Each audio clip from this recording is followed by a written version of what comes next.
Hello viewers, I'm Future Me. I thought I'd do something a little different for this blog. I'll do a vlog, as you can see, obviously. This time, I'll be talking about my first 2 days in London. We spent yesterday and a bit of today exploring central London and using all the different types of transportation they have available. Unlike in the United States, there's an awful lot to choose from. There are the buses, there are the trains, and the tubes, all three of them we ended up using both days.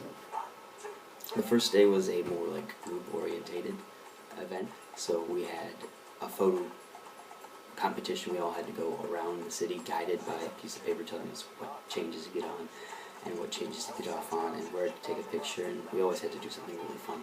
So the first stop was getting from Surbiton, which is where we are, which is a suburb of Greater London, onto the train all the way into Waterloo, London, which is part of the more central London area.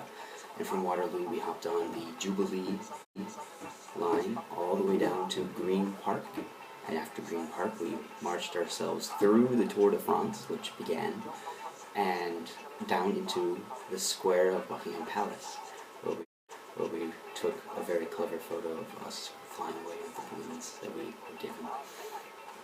The Queen was in it, but it was splendid to see either way. From there we continued on throughout London, seeing all the big great sights. There was the Tower of London, there was the Eye, there was Trafalgar Square and Piccadilly Circus, also the British Museum, and as many pigeons and red buses and phone booths as we could possibly ever want to ever see. There's also smaller things such as the Waterstone bookstore, which had a Dalek inside, although I couldn't snap a picture. And then there was also the London Sherlock Holmes pub, which had a number of Sherlock Holmes related things inside. Ended up managing to get an ice cream right in front of the London Eye, and saw some of the most amazing still life people. They were just superb, simply superb. We continued throughout the day, eventually ended up in a really nice small pub where they gave us free food because it's just part of the program, and it was just a really great way to end the day.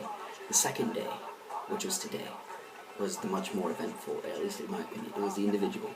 So I went all the way to central London, taking the train, tubes, no buses, all by myself. And it proved to be quite a challenge, but it was really worth it. I ended up taking from things I saw online some of the hidden gems of London. One of them was the Barbican Estate, a gigantic area in northeast London, central London. It's the most labyrinthine place in London that's free. Once you get there, it looks like a whole bunch of apartments and schools and cafes and academic places. And it is. It's a huge labyrinth of them. You go inside, you go up several flights of stairs, and you're wandering through in walkways and halls galore, but eventually you come across really nice botanical gardens or aqueducts. And if you get lucky enough, as I did, it'll take you straight to the London Museum. From the London Museum, I made my way all the way down to Baker Street, saw Baker Street, and turned around. The line was so long, and our professor in local badness admitted that unless you were actually going to go inside and love Sherlock Holmes, it's probably not worth your time. And it was a good thing I didn't, because I went from Sherlock Holmes Museum down a bit farther to Regent's Park, which is a small little park in northwest London. But it was the most beautiful one I've seen so far. Around the park is a adorable little how-to gardening hike. Along the hike, you'll come across little plaques and little tiny little gardens that explain how to do certain things. And it was really nice. It was a little overgrown, but it was one of the signs said, make sure you leave things a little overgrown for wildlife. And the pigeons. Oh, there's pigeons everywhere. We even saw a crazy pigeon lady in Regent Park. I'm badly on myself. That's okay. Later in Regent Park, I went into the Queen's Garden, or they're called Queen's Garden, owned by the Queen, and we know this by the golden fence and the lion, which is a symbol of the queen, or sovereignty. So, shortly after the gardens, I made my way very carefully, and I mean carefully. It took me about 2 hours of frustration and a little bit of pain, taking the tubes, and then retaking the same tube train, all the way down to to some southern station. It was very long, but it was worth it because the station I got off at leads to the British Science Museum, which was really, really insightful. They had a lot of interesting things in there, and a lot of like London firsts, like the first plane, the first train, the first astronaut into space, which I couldn't resist taking a picture of because it was, of course, the Apollo, which is American. So cool. But along the way, I got a Costa's green tea, lime, and mint slushy thing, which is, again, Costa's is like the British Starbucks.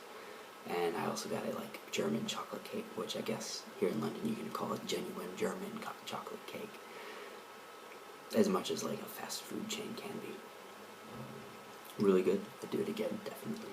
They have a lot of really weird drinks, a lot more teas than coffee, and a lot more flavors Americans wouldn't tend to mix, such as green tea and lime. But it was worth it. It was worth it. From there, I made my way home to Surbiton. Same way I came home. Took a Waterloo Cross all the way down to Surbiton. But then here's the highlight of my day, for those of you, and of course myself, who've stayed on this long to listen to me drawl on. The highlight of my day, I was sitting in the very back of the coach on my way to Surbiton on the train, and right in front of me were this pair of adorable British family. It was a British family. They were exhausted. The parents were absolutely exhausted, but they had 2 daughters. One younger one that wasn't able to talk, and then one 7 or 8, 9-year-old girl who had so much energy.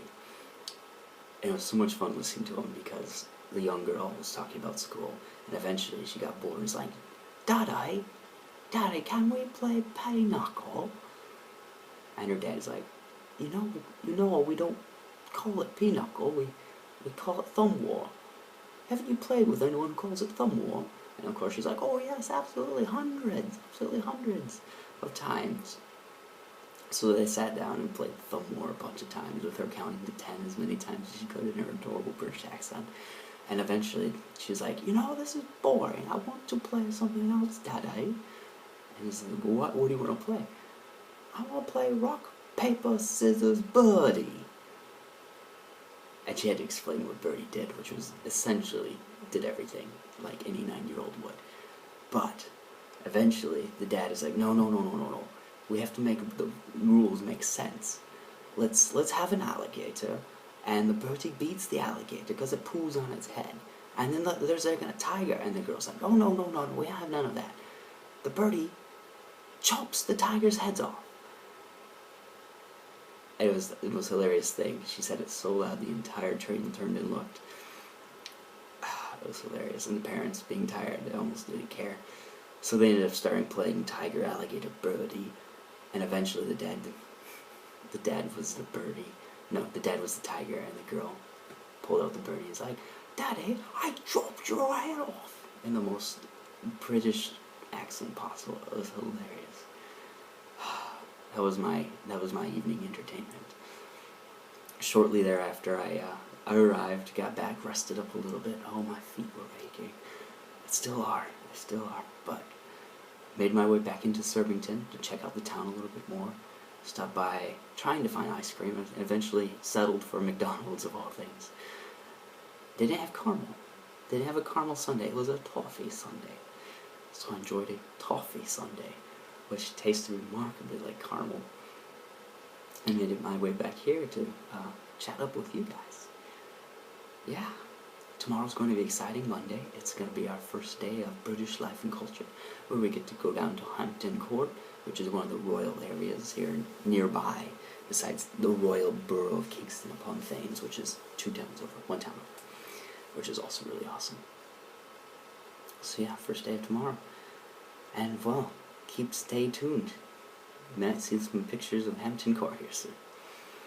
Neato. And this is what is it? The Superb Tyler, signing off.